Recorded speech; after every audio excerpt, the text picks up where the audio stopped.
Begin today the Gemara on Daf Chavav, right at the beginning of the Yomud, Rabbi Shmuel Leimer. So here the Gemara will explain the machlekes that it's brought in the Mishnah between Rabbi Shmuel and Rabbi Kiva. The Gemara quotes what it said in the Mishnah, Rabbi Shmuel Leimer, Ein chayev ela ala asad lavai. That you only chayev to bring a carbon for a shvuah that one made and didn't keep his shvuah if it was a shvuah regarding the future. And on this, Rabbi Kiva argues and says that you bring a carbon even when you make a shvuah regarding the past and the shvuah that he made was not true. So here we'll see the source in the psukim for this machlekes.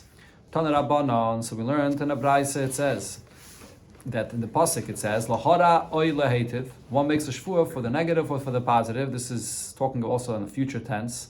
So Eli Ella. So the first thing the Braise begins with is I would think that this is Ella dvarim sheyesh ben hara v'atava. That the halacha of a shvuah only applies if it's something that is actually negative or positive about it. But if it's something that's not good, not bad, and a person makes a shvuah to do this and he doesn't keep it, minayin, how do I know that he's chayav a carbon for this as well? So the pasuk says, before it even says lahara lahetiv, the pasuk starts off to say, oy nefesh ki sishava levate b'sfasayim. And then it says lahara lahetiv. So the beginning of the pasuk, these words comes to say that even something which is not specifically lahara lahetiv, just levate b'sfasayim, he uttered and said a shvuah, he's chayav for this as well. So based on this, I would think that we're only speaking about a shvuah that a person makes in relation to the future. If the shvuah is about something that happened in the past, and he swore and it was a lie, how do you know he's chayav a carbon for this as well? After it says lahara lehetiv, the pasuk says again, l'chayil asher yivata adam b'shvuah. So it says l'chayil, whatever a person utters and says with the shvuah, that includes even for the past. Rabbi Kiva, that's Rabbi Kiva's source for this halacha. However, Rabbi Shmuel says lahara lehetiv lahaba. No, he sticks to the lashon of lahara lehetiv, which means future. Amalei Rabbi Kiva. So Rabbi Kiva says, if you're sticking to the literal taich of lahara lehetiv, imkain eni eladvarim sheyesh ben hatova v'hara. So you should also say that you only chayev for a shvuah carbon if it's something that's actually good or bad for the person. So how would you know that one would be chayev for a shvuah if it's regarding a matter that it's not good or bad? So on that, Rabbi Shmuel said, well, regarding that, I do agree that we have an extra pasuk, as it quoted in the beginning. It says in the beginning of the pasuk, oy nefesh kisava levata b'sfasayim. So Amaloi, so Rabbi Kiva says to him, Im riba akasav lekach. If you have the riba of the pasuk for this, that it's even for something that's not ra or toiv, so riba akasav lekach. There's a riba also, and the pasuk goes on to say, l'chayil sheyivat adam b'shvuah, even for a shvuah that's made on the past. Till here is the lashon of the Braise, which is pretty similar to what it says in our Mishnah. Okay, but here brings the psukim. Okay, so now the Gemara will explain what the machlokes is. Frak the Gemara, Shapir ka'amalei Rabbi Kiva le Rabbi Shmuel. What Rabbi Kiva is saying to Rabbi Shmuel seems to be true, that you have two things in the pasuk where it's marbe, once for things that are not lahara or lehetiv, and a second time to be marbe, things that are going on the past, not in the future. So the Gemara explains the machlokes. Some Rabbi Yochanan explained that Rabbi Shmuel sheshimish is Rabbi Nechonye ben Akane. Rabbi Shmuel, he learned and he served Rabbi Nechonye ben Akane. Sheho yedeirish is kol haTorah kula b'chlal uprat. He darshaned the entire Torah with the approach of klal prat, and in our case, it's actually a klal uprat a klal. See, you nami darish b'chlal uprat. So Rabbi Shmuel, like Rabbi Nechonye ben Akane, darshans the Torah klal uprat. Rabbi Kiva sheshimish is Nachamish Gamzu. Rabbi Kiva though was mishamish and he learned by Nachamish Gamzu. Shaho yedeirish is kol haTorah kula beriba umiyet, and he darshaned the Torah with a different system, with riba miyet, and in this case it's riba miyet and ribui. So yunami deirish riba miyet. So he darshans as well over here the pasuk with a riba miyet. So what is the difference between these two approaches of darshaning the psukim of the Torah, and how does it come out over here regarding these psukim regarding the shvuah? So the Gemara explains, "My Rabbi Kiva, the darish ribui miyute. What is Rabbi Kiva's approach that he darshans these psukim with a ribui and then a miyut? Because Tanya, we learned in the Braise that explains this.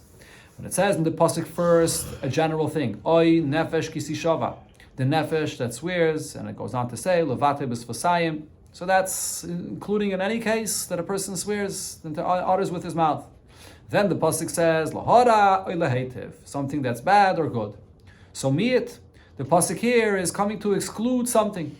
So according to this approach of riboy, miyat, and riboy, when the pasuk goes on to say lahara elahetiv, it's not coming to spell out, to specify what the beginning of the pasuk is, and to say that it's only limited to lahara elahetiv. No, according to this approach, when it says lahara elahetiv, because it gives a detail, you have to exclude something.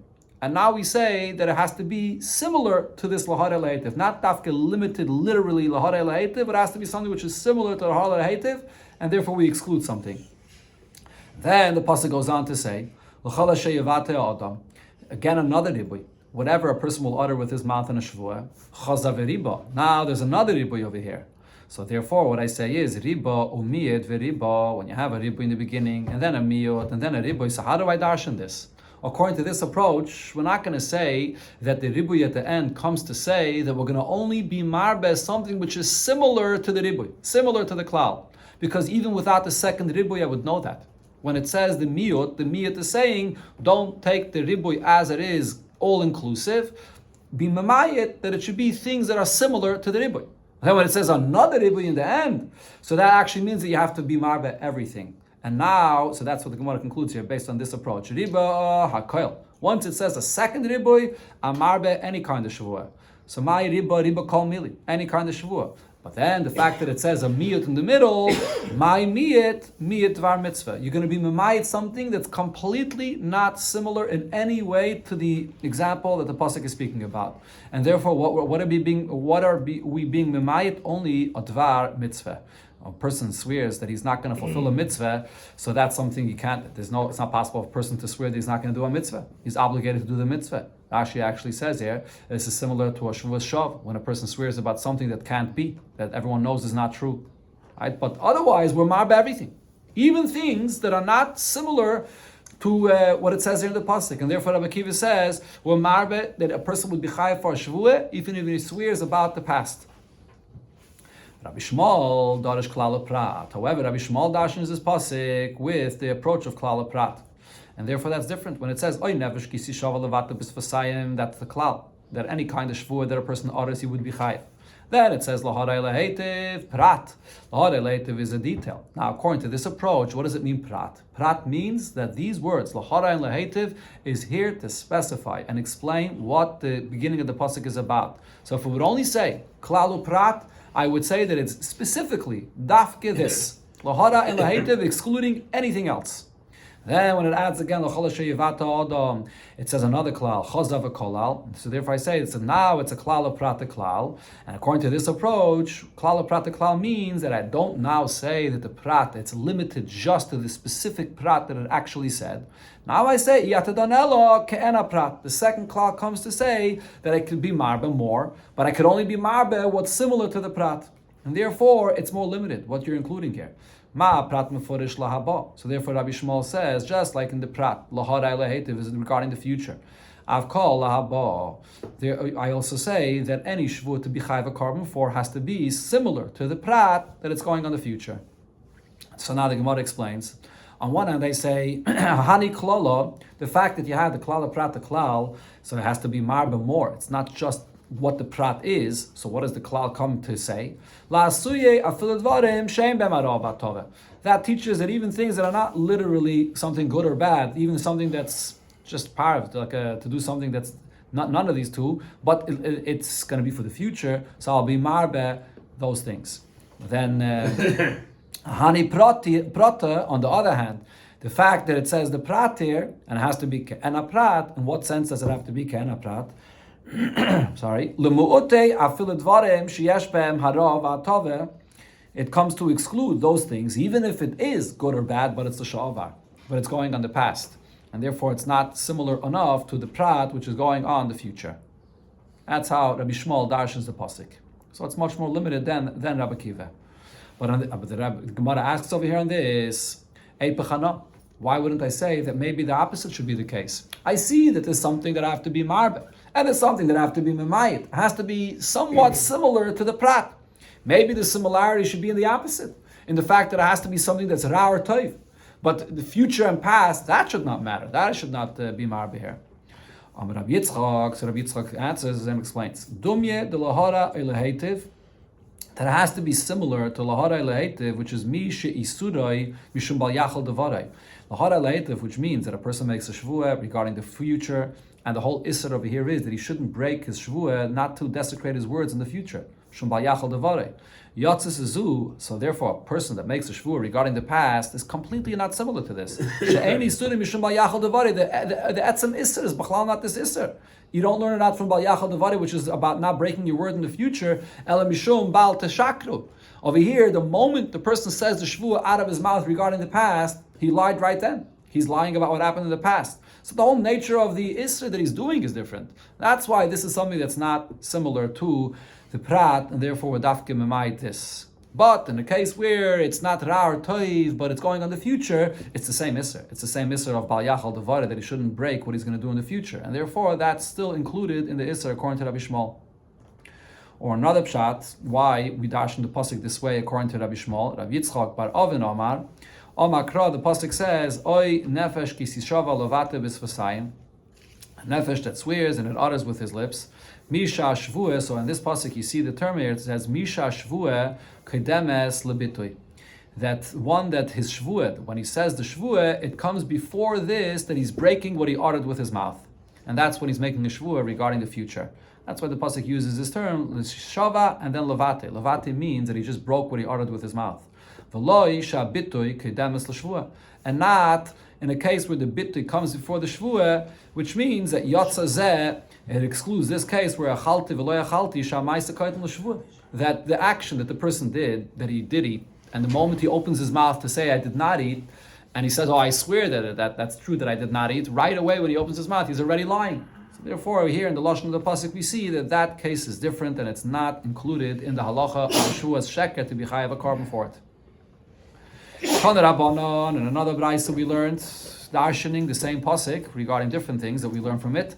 Ha'adam b'shvuah. Right, so the pasuk says in the end of the pasuk, l'chayil asher yevate ha'adam b'shvuah. What do we mean? What do we learn from this term of adam b'shvuah? Prat la'onos. That means that you have to be a adam to be chayav a carbon for the shvuah sheker that the person said. But if it's an einus, the person will be potter. Okay, so now what does this mean? If a person was an einus, so this would mean if a person makes a shvuah and he doesn't realize that the shvuah that he made is a lie. If a person says I ate and really he did not eat, but he didn't realize b'chlal, it was a complete einus, then he's going to be potter. The Gemara will actually explain later here that if that's the case, how would a person ever be chayav a carbon for a shvuah regarding the past? If he made a shvuah regarding the past and it's bemazed, he knew that it's a lie, so then it's amazed. If he doesn't know, so then that's called an einus. He didn't realize at all. The Gemara will soon explain. Now, when it says in the pasuk here, v'ne'elam, that the person forgot, so this is, in other words, it's a shaygig. Prat l'mezid. A mezid does not bring a carbon. When it says v'ne'elam, then it says mimenu. What does mimenu mean? Shenis alma mimenu shvuah. That means that what did he forget? He forgot that he took a shvuah, that he made a shvuah about this, that he's not going to do this, and he broke his shvuah. Yachel shenis alma mimenu chayfetz. I would think that even if he didn't forget the shvuah, but what he's forgetting, what he's not realizing is something regarding the object that he's using or engaging with or eating. So he forgot about the chayfetz, he would be chayav a carbon as well. Talmud loymar b'shvuah v'nelam. The lashon of the pasuk is first it says the word shvuah and then it says v'nelam. Al helam shvuah chayiv, ve'en chayiv al helam chayfetz. He's only chayiv for what he forgot about the shvuah, that he made a shvuah, but he's not chayiv a carbon if he forgot this object itself, that he made a shvuah regarding it. Which also the Gemara is going to explain soon exactly how this applies, what this means. Okay, so here the Gemara goes through basically this whole brayse. So Amamar, the first thing that Tana said in the brayse is Ha'adam b'shvuah prat la'onus. That this excludes a person that's an einus. What is considered to be a shvuah that's an einus?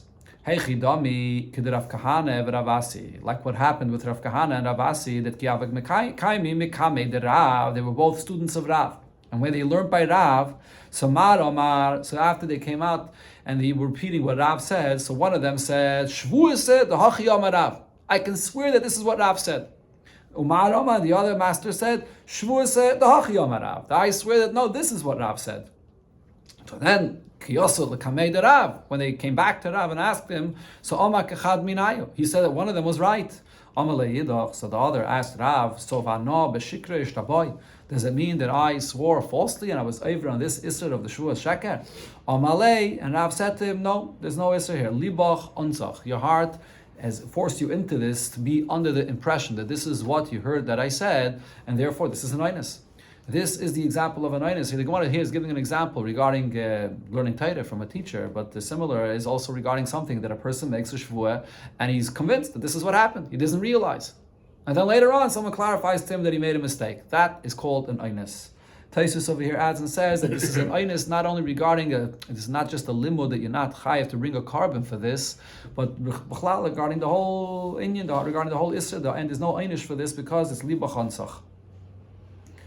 Okay, now the next part of the Braisa it said, V'nela mimenu, which means shenesalim mimenu shvuah, that he forgot the shvuah that he made. Yochel shenesalim mimenu chayfetz. I would think that when he forgot and doesn't realize the chayfetz as well, that he would also be chayiv a carbon. Tamad leime b'shvuah v'nela mimenu. Al helem shvuah hu chayiv, eina chayiv al helem chayfetz. You're not chayiv a carbon for the helem of the object.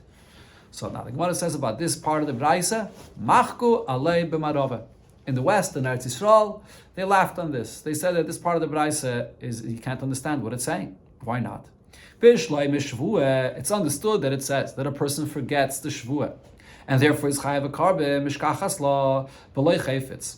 There could be a case where the person forgets about the Shvuah, but without forgetting anything about the object that he's eating, for example.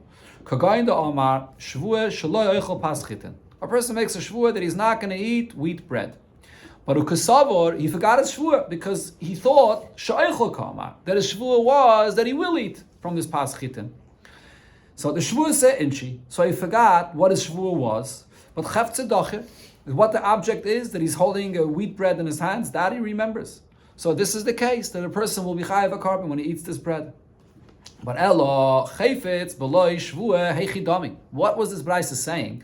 That the person forgot the object, but he remembers the shvuah. What is that case? Kagayin, so you're going to say the case is the ma shvuah shaloi oichel pas chitin. A person makes a shvuah that he's not going to eat wheat bread. V'kasavar shal sa'idim ka'amar. And the person thought that his shvuah was that he shouldn't eat from barley bread. The shvuah say dachrele, so you'll say, in this case he remembers that he made a shvuah, but chefze inchi. He forgot the detail of what the shvuah was on. Was it on wheat or was it on barley? He confused it. He thought that the shvuah was not to eat from barley. But the Gemara says that's not a case where you could say that he remembers the shvuah and forgot the object, because kiven the chavtze in shilahu or lay, since he forgot the detail in the shvuah that he said specifically that he doesn't want to eat wheat bread, and he thinks he said he doesn't want to eat barley bread, so hainu hel shvuah. That also means that he forgot a shvuah. Just like forgetting the shvuah altogether, instead of thinking that the fact that he made the shvuah that I will not eat, he thinks that he made a shvuah that he will eat. So if he thought that the shvuah was not to eat barley bread while the shvuah was not to eat wheat bread, it's also forgetting his shvuah. So what does the Braisa here mean by this? That he forgot the cheftzeh, the object. So therefore Rabbi Lazar concludes and says, Davado achasi. Both are the same thing. Whether a person forgets the whole shvuah or he forgets a detail, the cheftzeh of the shvuah, they're both considered to be helem shvuah, that he forgot his shvuah, and he'll be chayav a carbon. So this distinction of the Braisa is not true. So what is helem? There isn't. According to Rabbi Lazar, there's no distinction in this. But on this, Maskefla Rav Yosef asks on this, Alma, Chayfetz B'loi Shvuah Loi Mishkachas Lo, or another gear here is Alama, or Alama Loi. Why are you saying this? Why are you saying that it's impossible to have a case where a person remembers his Shvuah completely, and all he forgot is the object, what the object is? For Mishkachas Lo, the case would be as follows. Kagoyim the Oma Shvuah Shaloi Oichel Paschitin. A person made a shvuah not to eat wheat bread, and he sticks his hand into a basket to take barley bread. He doesn't want to eat wheat bread. And instead, by mistake, he takes into his hand wheat bread, and he's not realizing the object that he has in his hands. He thinks that this is the barley bread. And he ate it. So here, his shvuah and every detail of his shvuah he remembers completely. It's only the object that he doesn't know because he thinks he has the wheat bread in his hands. It's really barley bread. Yeah. So this is a case where he forgot the cheftzeh, and it's on this that the pasuk is saying that he's not going to be chayiv a shvuah, a chayiv a carbon for breaking this shvuah. Amalei Abaye, but Abaye argues with this. Abaye says, even in this case, klum, chayav lay carbon. The only reason that you're saying that it'll be chayav a carbon for breaking his shvuah, so elo amai the toughest biyade. It's only because he's holding in his hand something which he's not supposed to be eating. He made a shvuah not to eat chitim, and he actually has in his hands chitim. So helim shvuahu. This is still considered to be helim shvuah because the person does not realize that the shvuah that he made pertains to this that he has in his hands, meaning that he forgot or he doesn't realize that the shvuah does pertain to this piece of bread that he's holding in his hand. That's called helim shvuah, meaning he doesn't realize that the shvuah that he made does apply to what he's holding in his hands. That's called helim shvuah. Therefore, he still argues that there's no difference here.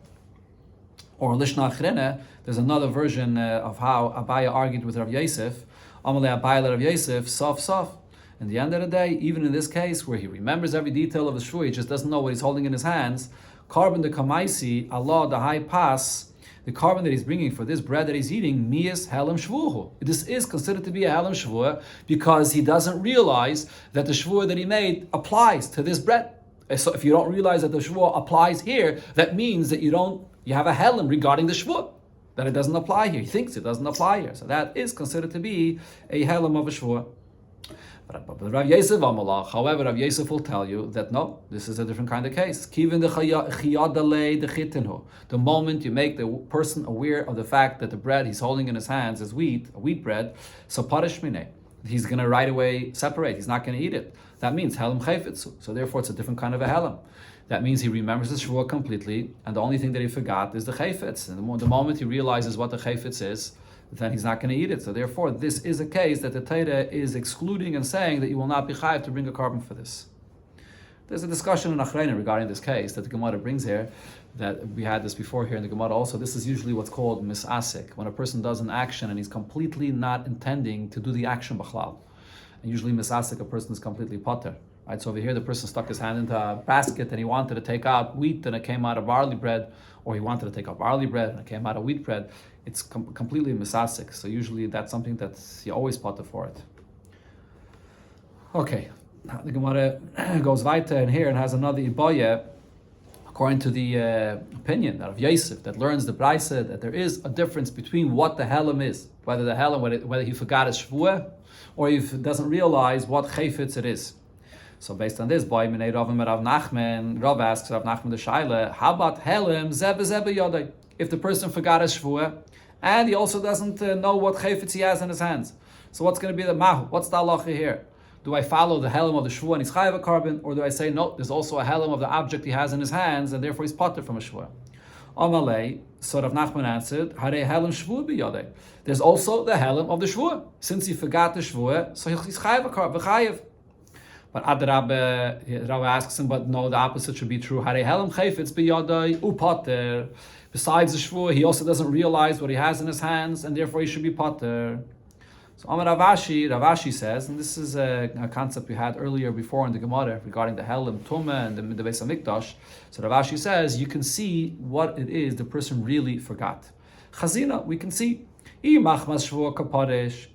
we see that the person will separate, the moment you remind him, you made a shvuah about not to eat barley bread or wheat bread. The moment you just tell him the shvuah, he'll separate and not eat this. That means that a helam shvuah biyodeh. So that means what he really forgot is the shvuah. You're not even telling him, b'chlal, take a look at what you're holding in your hands. You're just telling him about a shvuah, and he right away separates. So that means you don't have to tell him what he holds in his hands. He knows what he has in his hands. And so therefore, that's an indication that what he forgot is the shvuah. V'chayev, in such a case, he'll be chayev.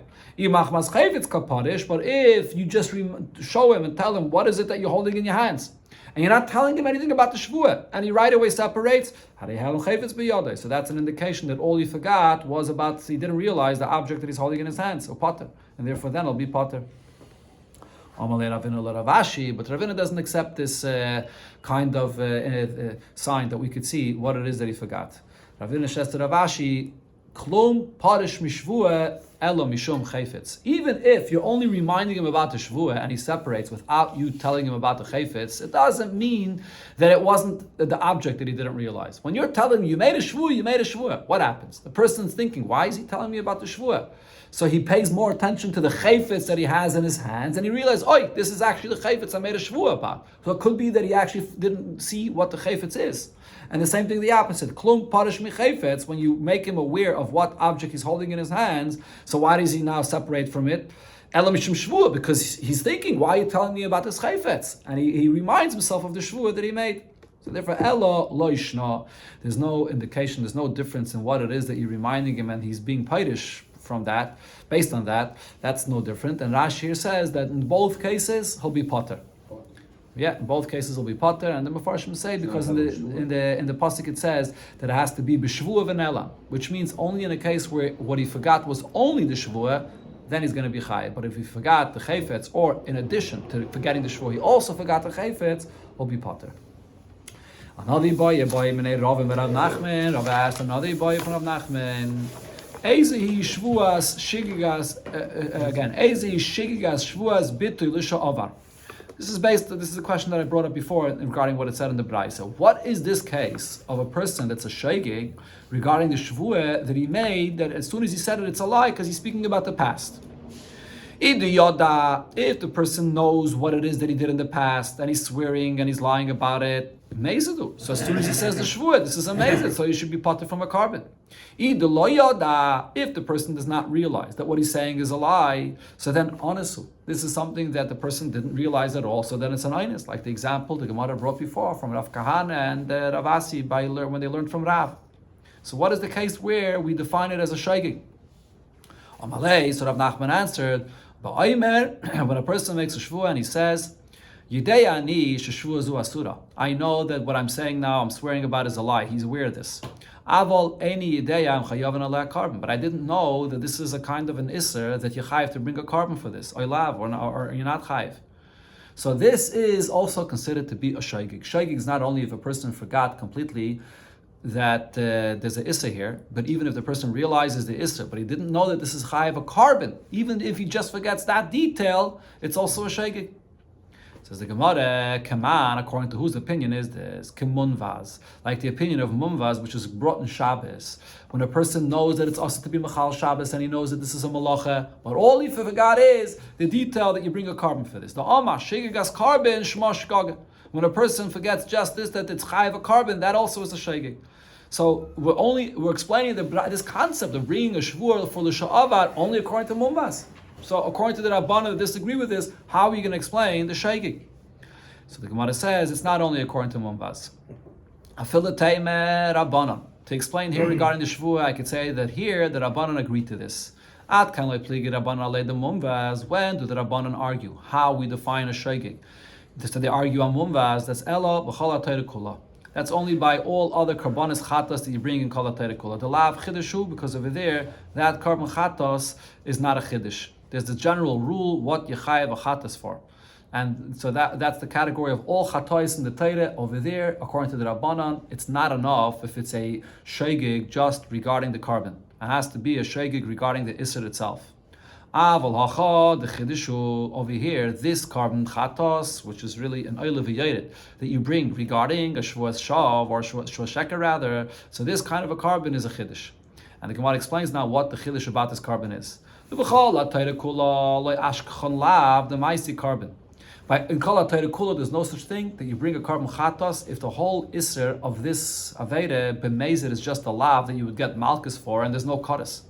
The klal always is carbon chatos is for a shaygig, for an aveda which b'mezid you chayav kodesh. Why? Because the alfinam aveda zara. It's learned from the pasuk by Avodah Zarah, where there it says the din of carbon chatos, and Avodah Zarah b'mezid is kodesh, and there the pasuk by Avodah Zarah compares and says that the same is by all karbanis chatos. But over here, hacha maisi, over here you do bring a carbon chatos even if it's only a lav and there's no kodesh. Afilah rabbana maidu. In this case, you bring the carbon even if the shaygig is just for the carbon, you still chayev to bring a carbon. That's because this case is a chiddush, it's different.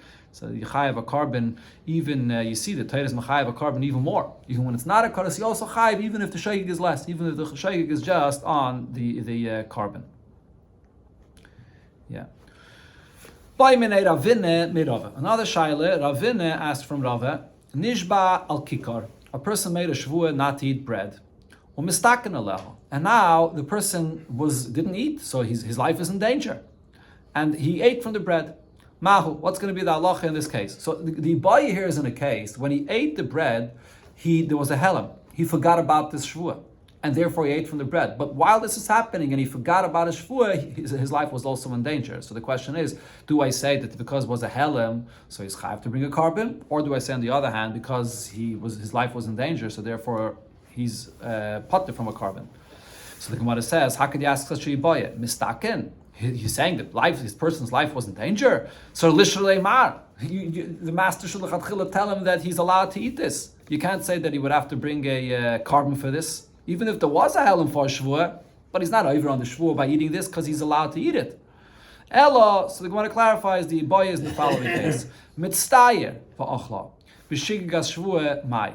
Over here, there were two things that happened at the same time. On one hand, the reason why he ate is because he was very hungry, so he went and ate it. At the same time, though, there was also a helam of the shvuah. He also forgot about the shvuah, and that's why he ate it. So there were two things that were guiding for him to eat it: forgetting the shvuah and the fact that he was very hungry. So is he going to be chayev in such a case a carbon? Amalei. You eat because you're hungry. Not necessarily. If a person ate from it and he forgot, he wasn't necessarily hungry, but he ate from it because he forgot about his shvuah, and there's a piece of bread sitting on the table and he puts it into his mouth. So over there it's clear that his eating is a result of the fact that he forgot his shvuah.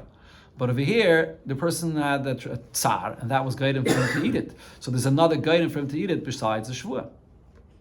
So the Gemara says, Amalei, Tanine, we learned this. It says, Shov midi osai, maybe carbon al shigigosai. If it's a case, here you'll see the Gemara explains here in the Braisa. If a person, when he finds out about the shvuah that he made, so he does shuvah, he'll not. Over there, it's talking about not only about shvuah, it's talking over there about Shabbos. If a person finds out what the isser is, he wouldn't do the isser. So then he brings a carbon for this, because the only reason he did the isser, he did the averet, Shabbos, for example, is because he forgot it's Shabbos. But the moment he finds out it's Shabbos, he's not going to do the averet. For that, he brings a carbon.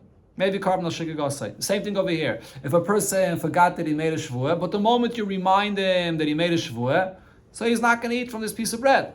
However, loy shav mi di yasai. If there's another cause for him to eat the bread, the fact that he forgot about the shvuah or forgot that it's Shabbos, he wouldn't do tshuva. He's going to eat the bread anyways because he has tzar, and he's eating the bread because he's very, very hungry. So it's not going to help if he's going to remember the shvuah. In such a case, maybe carbon al shigigasa. He's not going to bring a carbon on the shegig because it's not just the fact that he forgot the shvuah that's causing this. Even if you would have reminded him the shvuah, he would have anyways eaten from it because he's very hungry. So on this, you don't bring a carbon. That's not a shegig. He's an honest. I don't know if you can call it an honest. He's hungry. Tsar. No, mistaken. In the case of mistaken, his life is in danger. Tsar, this is tsar. Amar Shmuel, another halacha, a completely different halacha, regarding every shvuah. So Shmuel said, Gomar beliboy, if a person makes up in his mind that this is a shvuah I want to make, but he didn't express it. Tzarich sheyotzi b'sfasav. He has to express it with his words. Shanema, this is learned from the pasuk that we're speaking about here. It says, Levate b'sfasayim, that he orders it with his lips. Only when a person says, B'dibur the shvuah, then he's going to be chayiv. Meisvei, so on this, the Shaila was asking what it says in the Braisa, Bisfasayim. The beginning of the Braisa starts off, it says in the Torah, he orders it with his lips, V'loi belev, not if the shvuah remains in his heart. Now, the Braisa goes on to say, Gomar beliboi minayin. But how do I know if the person decided in his heart this shvuah that he would be chayiv as well? Talmud Loimar, the pasuk says, L'choil asher yivate adam b'shvuah, because it says the word l'choil, even though it says yivate adam, but it says l'choil, that includes that even if it's still in his heart, he'll be chayiv for this shvuah. Okay, so before the Gemara concludes the question on Shmuel, the Gemara asks that the Braisa itself seems to be contradicting itself. Ha gufa kashya. The Braisa is saying two things that are a contradiction. Amrit, in the beginning, you're saying Bisfasayim v'loy b'lei. that he's chayiv only if he uttered it with his mouth and not if it's in his heart. And then you say, how do you know this chayiv even if it's just in his heart? So Rav Sheshes explains the pshat in the Braisa is Hale Kasha. It's not a question. This is what the Braisa is saying. It has to be on his lips and not if he just made it up in his heart. Again,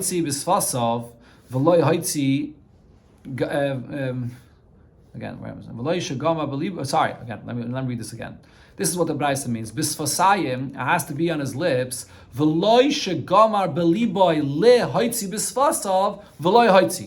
And this will exclude a case where the person decided in his heart that I will make a shvuah, I will utter the shvuah with my mouth, and he did not actually make the shvuah. So what was it that he was thinking in his heart? He was thinking in his heart that he's going to say the shvuah. So in a case where he's thinking that he's going to say the shvuah, that's excluded. Then the Braisa goes on to say, however, Gomar beliba istam, if the person decided in his heart, I want the shvuah, and he didn't think in his heart, I'm going to say the shvuah. He just decided in his heart that he wants this shvuah to be in effect. So minayin, from where do I know that in such a case the shvuah takes effect without saying it with his mouth? The word l'chayil adds that even this is included in the isser as well. So if that's the pshat and the Braisa here, Elo l'shmuel kashya. So this is a question of Shmuel that said that one is chayav for a shvuah only when he actually utters it with his mouth. Rav Sheshes explains and says, no, tritz ve'ema hachi. So to answer for Shmuel, you have to explain that the Braisa was saying something else. You always have to say a shvuah, you always have to utter it with your mouth in order for a shvuah to take effect. So what is the Braisa saying? Bisfasayim, when it says with the lips, what does this mean? V'loi shegomar b'liboy lohoitzi pas chitin.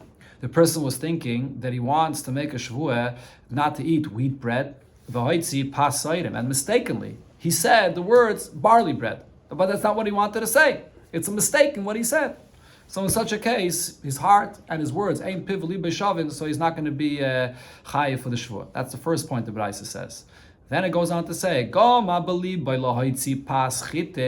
the person made up in his heart that he's going to make a shvuah not to eat from wheat bread, but then pas stam. When he made the shvuah, he didn't specify wheat bread. He just said, I'm making a shvuah not to eat bread. So minayin, how do I know that this shvuah takes effect? And it means wheat bread, like he's thinking in his heart. If there's something that the person expressed, even if he didn't express fully what it is that he had in his heart, he's going to be chayiv. So even according to what it says in the Braisa, that you don't have to express fully, but you have to say something with your mouth. If you don't say anything, if it's just in the heart, there's no shvuah, like Shmuel said. And the chiddush over here is, even if you didn't say the detail of wheat, it still will take effect. And this is, Taisus over here speaks about this, and there's a discussion in Rishonim, different opinions about this, but usually there's the cloud, dvarim shebalev, einam dvarim. Whatever is in a person's heart has no significance. Over here, though, it does. And the reason simply is, as Taisus says, because what he's saying with his mouth and what he's thinking in his heart are not a contradiction. When do you say dvarim shebalev einam dvarim, when what you're thinking in your heart is opposite or breaks what you're saying with your mouth? But over here, he thought in his heart that it should be specifically pas chitim, and he mentioned only pas, but if in his heart he meant that it should be pas chitim, it connects together, and he'll be chayiv for this. But he has to say something with his mouth. If he doesn't say anything, there's no shvuah, like Shmuel said. Another shayla the Gemara asks, Meisvei, it says in the Braisa, the pasuk says, Moitzes vasecha tishmar. This is regarding a person that's makdish something to bring a carbon. So it says you have to keep what you say with your mouth. V'asisa. So here the Braisa also says, I would think that this is only what a person makes a net there, and he says to bring a carbon, but if he didn't say it with his lips, he didn't utter it, but it's in his heart, minayin. How do I know that he has to keep this as well? Talmud Laima, the pasuk says, and this is speaking by the truma of the Mishkan, he didn't donate it to the Mishkan, it says, Kol nediv leiv, all those that have a generous heart. So you clearly see here that your marbe, even when a person in his heart wants to donate, even if he didn't utter it with his mouth. So the Gemara answers, that's not talking about a shvuah. This is talking about a person that wants to donate a carbon or donate to the Beis HaMikdash, or truma for the Beis HaMikdash. So Shani also, that case is different. Dichsev, kol nediv leiv. Over there, the pasuk is specifically saying nediv leiv, even just in your heart, you have to keep what you think in your heart. Frag the Gemara, so v'nigmer mina. We should learn out from there. Why not compare and say that the same applies to a shvuah as well, that by any shvuah, for any subject that a person makes a shvuah for, even in his heart, you should be chayiv for. And says the Gemara, Mishum dahave trume ve'kachim shnei ksuvim aboim ke'echad, because trume and kachim are two psukim that by both of them, it says this lashon of kol nediv leiv. There's a lashon of the pasuk that it says here kol nediv leiv regarding the truma for the mishkan, and also by kachim there's a pasuk where it says the term kol nediv leiv. Rashi brings from divrei ayamim, it says v'chol nediv leiv eilis. So this term nediv leiv says twice by truma and kachim, and the rule is that shnei ksuvim abam ke'echad. So v'chol shnei ksuvim abam ke'echad ein melamdin. If the Torah repeats something twice, why is it repeating it twice? It could say it once and it compare it to every other case. It's saying it twice to teach that it's only here and you don't learn out to any other case. So therefore applies only by truma and kachim, that when one decides in his heart, he has to keep what he decided. This is a good answer for the opinion that says that you can't learn out once you have two psukim. But there's another opinion that says that you could learn out. This is the opinion of Rabbi Yehuda that's brought many times in Shas. So what are we going to say? Why can't we learn out from these two psukim? Answers the Gemara, the reason is because hava chulin v'kachim. Because you want to learn out chulin, any other kind of shvuah that a person makes regarding a permissible, mundane matter from kachim, you can't learn out from kachim. Chulin v'kachim lo yikamrina. By kachim we find many halachas that are more stringent than chulin, therefore we cannot learn out from here.